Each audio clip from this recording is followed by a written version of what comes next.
자, 여러분 안녕하세요. 네, 데이터 통신과 정보 보호 과목입니다. 그래서 이번 단원은 여러분 교재 110쪽에 있는 정보 전송 형태부터 진행하도록 하겠습니다. 그래서 디지털 데이터와 아날로그 데이터의 여러 가지 변환을 하고 있는데 어떤 방법이 있을까 살펴보도록 하겠습니다. 자, 먼저 디지털 데이터를 아날로그로 부호시키는 방법이에요. 자, 여러분 디지털을 아날로그를 디지털로 바꾸는 게 뭐가 있었죠? 네, 모뎀이 있었죠. 그래서 그런 신호 변환인 모뎀을 이용을 하는 방식이 돼요. 자, 여기는 진폭을 바꾸는 방법, 또 주파수를 바꾸는 방법, 위상을 바꾸는 방법, 그 다음에 직교, 진폭, 변전은 위상과 진폭을 바꾸는 방법, 이렇게 해서 변환을 한다라는 거죠. 자, 굉장히 많은 용어들이 나오죠. 그래서 어쩔 수 없습니다. 그래서 여러분은 일단은 주파수 변조는 계속 나오게 돼요. 그래서 F는 주파수 변조입니다. 자, A는 진폭이라는 뜻이고요. P는 위상이라는 뜻입니다. 그래서 이렇게 기억을 해주고요. 일단 얘는 종류 4가지만 기억해 주면 돼요. 자, 출제된 형태는 디지털 데이터의 아날로그를 부호화시키는 방법이 아닌 것은 해가지고 1, 2, 3, 4 이렇게 영어만 보여주는 거죠. 이렇게. 네. 다음에 디지털을 또 디지털로 부호화시키는 방법이 되겠습니다. 그러면 여러분이 또 디지털 신호를 디지털 회선을 통과하기 위한 방법으로 바꾸는 거 뭐가 있었죠? 디지털을 디지털로. 바로 DSU가 있었죠. 그래서 DSU를 이용한 방식이 되겠습니다. 예, 그래서 얘는 NRZL 방식이 있고 NRZI 보호 방식이 있고요. 또 이런 방법이 있다. 종류만 한 번씩 기억해 주면 되겠습니다. 자, 그 다음은 아날로그 데이터를 아날로그로 부호화시키는 방법이에요. 아날로그를 아날로그로, 우리 전화선 같은 거죠. 전화 같은 거. 그래서 전화나 방송에 이용을 하는 겁니다. 내가 소리를 내서 열심히 이야기를 하면 전화선을 타고 상대방한테 말로써 전달을 하게 되죠. 자, 그런 방식이 되는데요. 자, 여기는 진폭 변조, 주파수 변조, 위상 변조 3가지 똑같죠. A, F, P. 네, 종류 한번 보고요. 자, 아날로그 데이터를 디지털로 부호화시키는 방법은 무엇일까? 자, 이게 중요합니다. 네. 그래서 여러분이 우리가 아날로그를 디지털로 바꾸는 거 바로 코덱이 있었죠. 그래서 코덱을 이용하는 방식이 되는데요. 이런 부호 과정을 거치는 것을 우리는 PCM이라고 합니다. PCM. 네. 자, 그래서 일정한 시간의 간격을 두고 표본을 추출을 해서 그거를 표본화 양자와 부호 과정을 거쳐서 디지털로 만드는 거예요. 자, 한번 볼까요? 자, 여러분한테 이런 우리 사람 목소리를 어떻게 하면 디지털 신호인 0과 1로 이렇게 바꾸냐 그거죠. 이렇게 해야지만이 어떻게 되는가요? 컴퓨터 속으로 들어가게 되는 거예요. 그죠? 제일 먼저 표본화 과정을 거친다. 순서입니다. 1번, 2번, 3번. 순서 중요해요. 네. 자, 표본화 과정, 샘플링 한다라고 그랬습니다. 그래서 아날로그 정보를 일정한 간격으로 쪼개는 거예요. 그래서 이렇게 이런 식으로 쪼개는 거예요. 이렇게. 이런 식으로. 되겠나요? 더 잘게 쪼갤수록 더 원본과 원음과 가까워지겠죠. 네, 됐나요? 이렇게 표본화 과정이다라고 그래요. 뭐하는 간격이다? 일정한 간격으로 나누는 것이다. 잘게 쪼개는 거, 그거를 우리는 표본화 과정이라 그런다. 몇 개만큼 쪼갤까요? 그건 상황에 따라 틀리는데, 자, 표본화에서는 최고 주파수의 2배만큼 수행하세요 그랬죠? 자, 얘는 주파수가 얼마인가요? 이렇게 되어 있으면, 네. 여러분 주파수가 뭐였어요? 1초 동안에 몇 번 얘가 반복하느냐라는 거죠. 그러면 주파수가 1이라고 가정을 했을 때 어떻게 쪼개죠? 최대야. 이렇게 한 번, 이렇게 한 번, 이렇게 쪼개겠죠? 네. 한 번, 한 번 이렇게 쪼개겠죠? 네, 이렇게 쪼개라. 자, 양자화 과정입니다. 양자화는 표본화된 펄스의 크기를 정수로 수치를 하시오. 자, 그러면 이제 여러분이 하나의 단계를 볼까요? 이 잘게 쪼갰다 그거죠. 이걸 이제 숫자로 바꿔야 돼, 이렇게. 그럼 이게 곡선이잖아요, 곡선. 그럼 얘는 많은 점수가 나올 건데, 숫자가 나올 건데, 어떤 숫자로 할 거냐, 그걸 정해라라는 거예요. 그래서, 자, 뭐 중간 단계로 해서 이렇게 잘라버리는 거죠, 이렇게. 이렇게, 네. 이런 식으로 여기를 이제 버리는 거죠, 여기를 땡땡땡 버립니다. 네.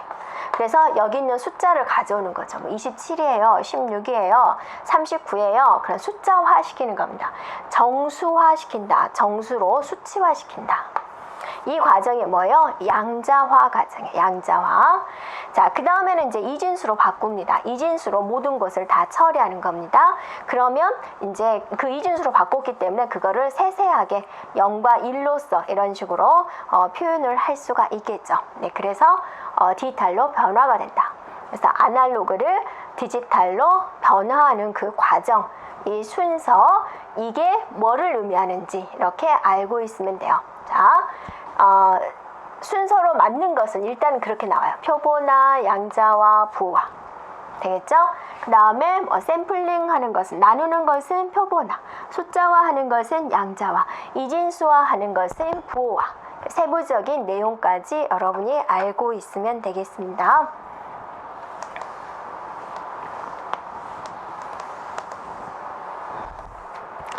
자, 그 다음 과정은 이제 111쪽에 보면은 전송 방식에 의한 통신 방식의 종류 해가지고 여러 가지 종류가 나오는데요.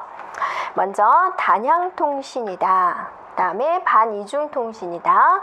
그 다음에 이제 한 장 넘겨주면 전이중 통신이다. 이렇게 세 가지로 나누게 됩니다. 자, 먼저 단향 통신, 심플렉스 방식이다 라고 나오는데요. 자, 얘는 한쪽으로만, 담듯이 한 방향으로만 통신할 수 있는 거예요. 자, A라는 지점에서 B라는 지점으로 보내기만 하고 얘는 받기만 하는 거예요. 얘가 얘한테 줄 수는 없는 거예요. 자, 대표적인 거 뭐가 있다? 라디오, TV. TV에서 열심히 광고도 하고 드라마도 해요.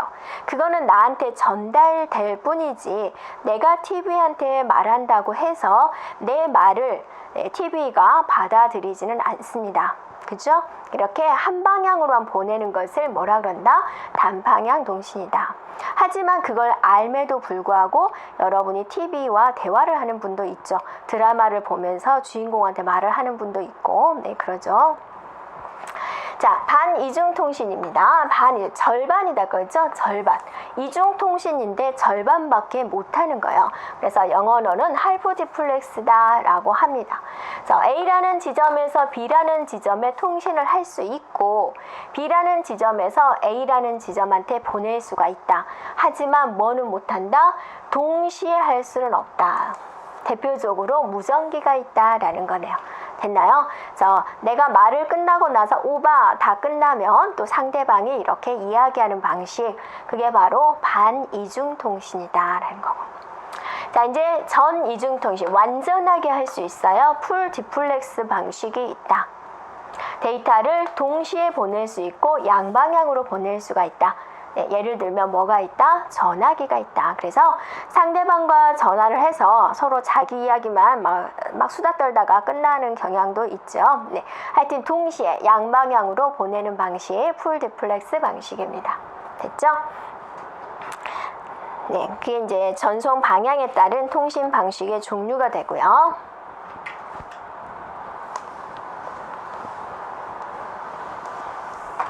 자, 그 다음에는 이제 회선 수에 따라서 자, 분류를 했습니다. 직렬 전송이냐, 병렬 전송이냐로 나눠지게 되는데, 직렬 전송은 하나의 통신 회선을 이용을 하는 방식이죠. 자, A라는 지점에서 B라는 지점으로 통신을 하는데 회선이 하나다 그거죠. 네. 그러니까 회선의 비용이 어때요? 적게 들죠? 경제적이다. 하지만 어떠세요? 네, 굉장히 막 보낼 게 엄청나게 많다 그러면 한숨이 나오죠. 이거 언제 보내? 막 그렇게 저속이다라는 거. 그래서 경제적이기 때문에 장거리 통신에 사용이 된다. 내가 서울에서 부산까지 회선을 연결하고자 해요. 근데 그거를 한 가닥으로 연결하느냐, 100가닥으로 연결을 하느냐 그거죠. 일단 거리가 멀잖아요. 그럼 비용적인 걸 생각을 해야죠. 이 회선 하나에 100만 원이다. 100만 원을 쓸 것이냐, 1000만 원을 쓸 것이냐 그런 생각이 들죠. 그래서 먼 거리는 일단은 좀 속도는 떨어지지만 직렬 전송을 해야지 우리가 경제적이 된다라는 거죠. 자, 병렬 전송입니다. 병렬 전송은 이제 이렇게 되는 거죠. 여러 회선이 필요하다. 회선이 여러 개다 이렇게 보내는 거죠. 여러 비트를 한꺼번에 보내는 거다. 하지만 이거는 회선의 비용 때문에 근거리 통신에 사용이 된다라는 거죠. 네, 비용이 많이 발생이 된다라는 겁니다. 네, 자, 직렬이다, 병렬이다라는 개념을 자 우리가 알고 있으면 되겠습니다. 자, 그 다음에 이제 비동기 전송과 동기 전송에 대해서 한번 살펴볼 건데요. 자, 비동기 전송은 이제 데이터를 한 바이트씩 독립적으로 보내는 겁니다. 어떻게? 바이트씩 보낸다. 그러니까 정말 이거는 세워라 내워라 보내는 거예요. A한테 B한테 한 바이트 보내는 거예요. 자, 바이트 보낼 때 여기가 데이터 시작이야 하고 스타트 비트.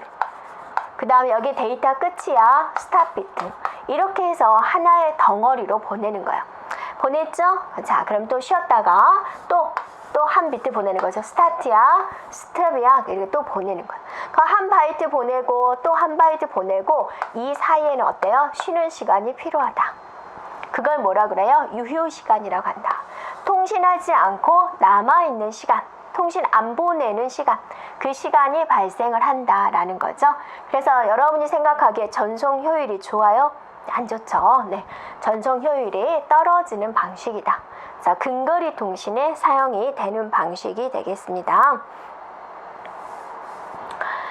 자, 그 다음에 동기 전송은 뭐냐면 이제 프레임 단위로 전송을 해. 그럼 또 이것도 프레임이라는 것은 또 무슨 뜻일까? 자, 프레임이라는 것은 모은 거예요. 얘는 한 바이트잖아요.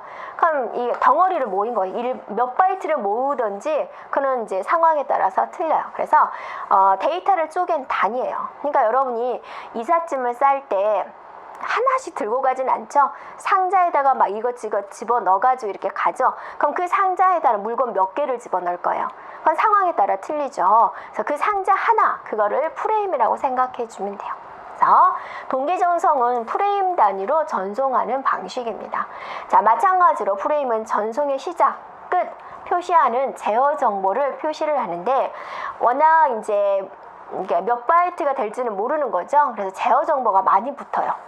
여러 가지 제어 정보를 같이 붙습니다. 그래서 이 프레임의 시작이다, 끝이다를 표현을 해줘야 되겠죠. 자, 시작이다, 끝이다 라는 구분하는 전송 제어 기법으로 두 가지로 나누어져요. 그래서 문자 지향 프로토콜 BSC와 비트 지향 프로토콜 HDLC로 나누어지게 됩니다. 그래서 BSC와 HDLC는 둘 다 뭐예요? 동기 전송에서 이용이 되는 것이다 라는 겁니다. 그래서 비동기 전송은 하나의 문자 단위로, 동기 전송은 프레임 단위로, 그 프레임 단위로 나눠지는데 BSC와 HDLC로 나눠진다. 그렇게 일단 우리가 알고 있고요. 자, 그러면 이제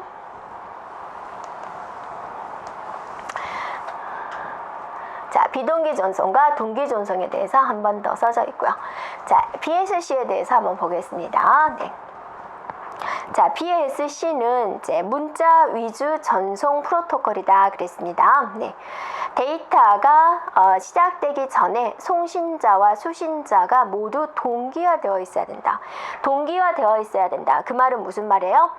데이터를 주고받을 준비가 되어 있어야 된다. 둘 다 깨어 있어야 된다라는 겁니다. 네. 그 다음에 제어 필드, 여러 가지 이제 제어 정보가 들어가게 될 건데 그 제어 필드는 프레임 내에 어느 위치에 와도 상관이 없다라는 거예요. 되겠죠? 네. 그 다음에 이제 SOH, STX, ETX, EOT. 이게 무슨 말일까? 좀 한숨이 나오죠. 네. 자, 이러한 제어 정보가 있다라는 거예요. 근데 여러분이 그 SOH는 뭐냐면 앞에 S자가 붙은 것은 스타트, 처음이다고 앞부분에 붙는 겁니다. 그래서 SOH는 스타트, of, head, 헤딩, 그죠? 헤더의 시작이다. STX는 뭐냐면 start of text. 여기서부터 본문의 시작이다. 자, 그리고 이제 ETX는 뭐겠습니까? E는 end라는 뜻이에요. end of text. 여기가 텍스트의 끝이다. 그죠? EOT는 뭐죠? ERT. 여기서 이제 전송 종료를 하겠다. end of transmission. 전송 종료다. 그런 여러 가지 제어 정보를 표시를 하고 있다라는 겁니다. 네, 그리고 이제 여러 가지 오류 제어, 흐름 제어를 위해서 stop and wait ARQ 방식을 사용한다. 이건 또 뭔가요? 그렇죠? stop and wait ARQ는 뭐냐면 이제 A가 B한테 전송을 하는데 하나의 프레임을 짠짠짠 B한테 건네줬어요. 자, 내가 1이라는 프레임을 보냈는데 잘 받았니? 라고 물어봐요.